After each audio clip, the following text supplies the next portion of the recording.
जाने जान ड्रामे में मानूर आगे भी अपनी मुश्किलात के वक्त शहराम को अपने साथ पाएगी। चाहे पूरी दुनिया भी उसके खिलाफ हो गई, फिर भी शहराम उसी का साथ देगा। शहराम को सिर्फ एक चीज का अफसोस है कि वो अपने दिल की बात उस तरीके से नहीं कर पा रहा जिस तरीके से वो मानूर से करना चाहता है। और तो और शहराम का दुश्मन और मानूर का दुश्मन दोनों एक हो गए हैं। अब क्योंकि कबीर उसी का रिश्तेदार निकला है और वो उसको गारंटी दे रहा होता है कि आप फिक्र न करें, मैं मानूर को पहले भी धूल चटा चुका हूँ, इस बारी भी मैं उसको भी मात दूंगा और साथ ही शहराम को भी। तब आलिया का बाप उसकी ये बेतुकी बातें सुनकर मुस्कुराने लगता है क्योंकि वो भी शहराम को जानता नहीं है, इसीलिए शहराम से पंगा लेने की बात कर रहा है। खैर अगले दिन कबीर और शहराम का आमना सामना भी हो जाएगा। तभी उसको पता लग जाएगा कि वो कितने पानी में है। केशवर फिर से महानूर से मिलकर उससे उसी तरह की तंजिया बातें करने शुरू हो जाती है, ये कहते हुए कि तुम बड़ी हवाओं में उड़ रही हो, ये भी सिर्फ उस हवेली की वजह से। तो महानूर फौरन उसको टोक देती है और कहती है कि हवेली की वजह से नहीं, सिर्फ शहराम की वजह से, क्योंकि हवेली में शहराम के अलावा और किसी ने भी ना उस पर एतबार किया और ना ही उसकी इज्जत की। इस जवाब पर केशवर आंखें फाड़ कर उसकी तरफ देखने लगती है। इसके अलावा कबीर पहले महानूर को धमकियां देने लगता है कि पहले की रुसवाई शायद तुम भूल ही नहीं। शहराम वहां पहुंच जाता है और उसको करारे जवाब देता है। फिर कबीर को तकलीफ होना शुरू हो जाती है कि शहराम बीच में क्यों बोल रहा है।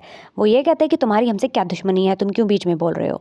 तो शहराम ये कहता है कि मेरे दोस्त का दुश्मन मेरा भी दुश्मन है, जिस पर महानूर उसकी तरफ हैरानी से देखने लगती है। वो जाहिर है इमोशनल हो जाएगी इस बात पर, क्योंकि ज्यादातर लोग वक्त आने पर साथ नहीं देते और जो कहते हैं वो पूरा नहीं करते, लेकिन शहराम वो करके उसको दिखा रहा है। इसके अलावा केशवर ने वैसे तो जीनत की टिकट कराकर उसको वापस भेजने का फैसला भी कर लिया होता है, लेकिन वो चुपके से महानूर के घर पहुंच जाएगी और उसे केशवर की असलियत से आगाह करेगी कि वो शहराम के साथ क्या क्या करती है और मेरे जाने के बाद भी वो उसके साथ क्या क्या कर सकती है। क्योंकि उसको इस मामले में सिर्फ महानूर पर एतबार है, इसलिए वो सब कुछ उसको बता देगी। अगर शहराम फिर से वही खाने खाने शुरू हो गया जिसमें वो दवा मिली होती है, वो फिर से कहीं का नहीं रहेगा। और महानूर भी अपने तरीके से शहराम को इस बात पर आमादा करेगी कि वो सिर्फ उसी के हाथ का खाना खाया करे और वो खाना या स्कूल ले जाया करेगी या खुद भेजा करेगी। यूं शहराम वो खाना खाने से बच जाया करेगा। अब तो केशवर को बुरे बुरे ख्वाब आने लगे हैं।